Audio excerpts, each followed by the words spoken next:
నాకు అర్థం కాలేదన్న. ఆయన ఏం తీద్దాం అనుకున్నాడు అనేది అర్థం కాల. What he wanted to say, ఒక స్టోరీ నెరేట్ చేసేటప్పుడు ఆ స్టోరీ టెల్లర్ ఏం చెప్పాలనుకున్నారో మనకు తెలుస్తుంది. బట్ ఇక్కడ ఏం చెప్పాలనుకున్నారో అనేది కూడా నాకు అర్థం కాలేదు.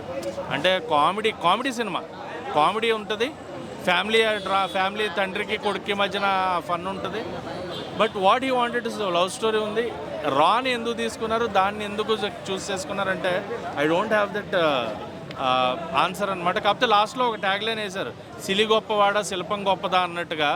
అంటే మనిషి మలుచుకునే సిలి గొప్పదా శిల్పం గొప్పదా అని. బట్ నాకైతే ఏం అర్థం కాలేదు ఎందుకు ఈ సినిమాని కంటెంట్ని తీసుకున్నారని.